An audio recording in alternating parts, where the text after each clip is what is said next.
The Diary of Dr. X, Episode 20. Why should we care about sustainability? So, why exactly should we care about sustainability?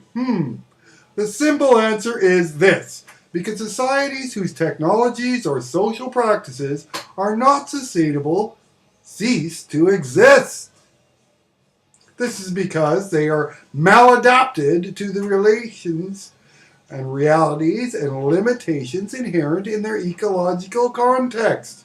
Many complex societies throughout human history have collapsed due to the overuse of resources and the limitations of their technology, and contemporary industrial society is not immune from this fate. For example, industrial society is currently dependent on dwindling supplies of fossil fuels as a source of energy, which I'll have more to talk about in the future. And we all know this to be unsustainable because they exist in limited quantities. Thus, if we want society as we know it to continue, we have to find alternative sources of energy before fossil fuels run out. But can we? No, not in that abundance. And what does that imply? That society as we know it cannot continue. Period. It is not sustainable. The concept of sustainability grew out of the ecological observation that continuous economic growth in a finite environment is a logical impossibility from a scientific perspective. In fact, what the ecological literature suggests is that feasibility must be judged according to different criteria than those used by contemporary economics, which currently uses profitability as the sole criteria for judging the successfulness of human action in the world. Specifically, ecology suggests that we judge an activity's successfulness, 1, according to an activity's sustainability over the long term, and 2, according to its present and future ecological and social impacts. One of the classic early studies to emphasize sustainability and to introduce the concept was also a critique of industrial society. This was published by Meadows et al. Back in 1972, and it was called The Limits to Growth. A complex computer model was used to project future interactions between agricultural production, population growth, industrial production, pollution, and resource depletion, all based on current trends at that time, and all of which were expanding. Surprise. As John Bodley suggests in his 2001 book, Anthropology and Contemporary Human Problems, which I've used as a text a few times, and I quote, "The results of this research were surprising to many and distressing to everyone. No matter how the variables were manipulated, the system collapses before AD 2100 because of basic environmental limits." For example, the study doubled available resources to stimulate new technological developments that increased ecological efficiency. They assumed an immediate end to population growth, and even solutions to the problem of pollution. Yet no combination of such overly optimistic assumptions at that time could avert the collapse of industrial society in their computer simulation.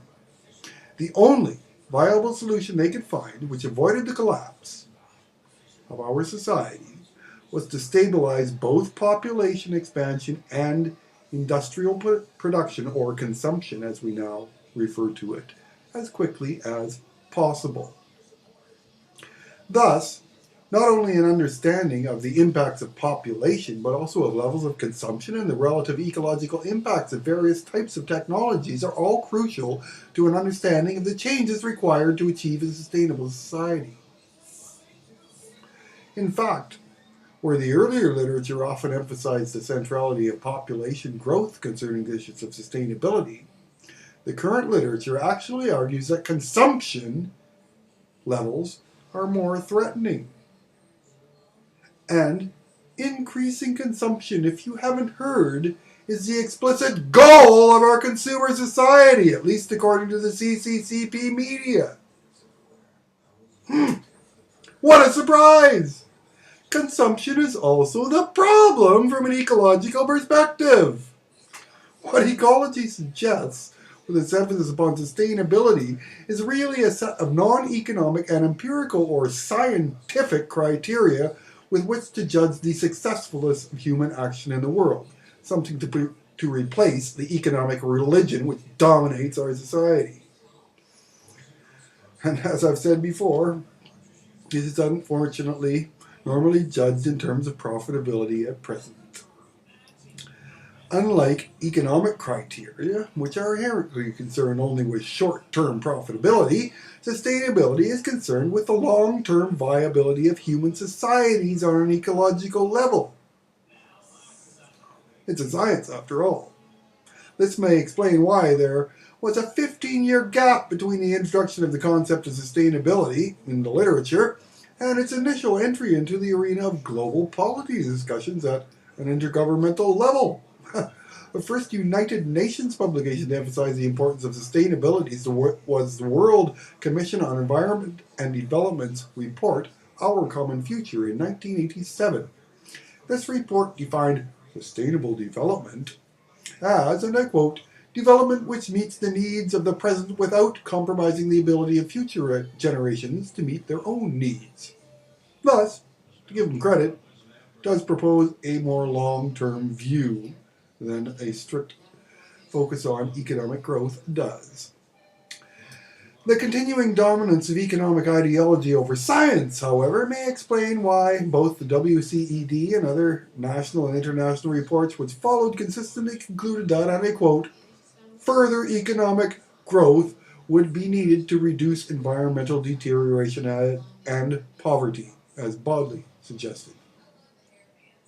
Development continued to be equated with economic growth, and further economic growth was proposed as a solution to the problems caused by economic growth. This is much like a doctor saying to a cancer patient, "Don't worry, my friend, we've identified the problem. It's a tumor in your lung. But as long as it continues to grow, you should be just fine." Consequently, though some propose that everyone can agree that sustainable development is a good thing, while there is disagreement about the means of achieving it, true ecologists find the very concept absurd.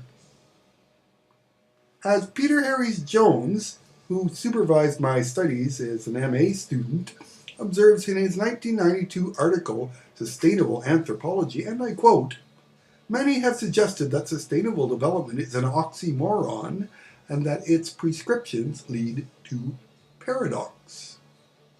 This is because sustainability and economic growth are completely contradictory concepts. To put it most simply, you just can't have both at the same time, despite what you hear in the corporate media. While sustainability remains a central ecological goal, it is not development which needs to be sustained from an ecological perspective. Nor is it economic growth which needs to be sustained.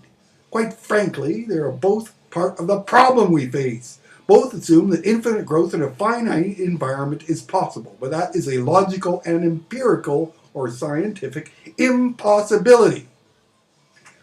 What actually needs to be sustained, therefore, is local ecosystems, local communities, and local cultures and production systems. And to do that, we need to recreate and promote much more efficient and democratic local production and distribution systems, not the growth of global ones and central planning. Finally, sustainability needs to be judged in terms of both population and consumption levels, along with their accompanying ecological impacts from a scientific perspective, not according to the bottom line. Only in that way can the continuing viability of our contemporary society be achieved, and it will not be easy, and it will not be a society such as we have now. Because, of course, this is the polar opposite of what the corporate media is selling to us. which is something along the lines of, I want as much stuff as possible before I die, and to hell with the consequences. This is basic liberal individualism writ large upon the social fabric and enacted in our everyday lives. A completely irresponsible, hedonistic, self-centered, short-term philosophy which is, unfortunately, also the basis of economic philosophy. After all, from an individualistic perspective, in the long term, we are all dead, right? So who cares?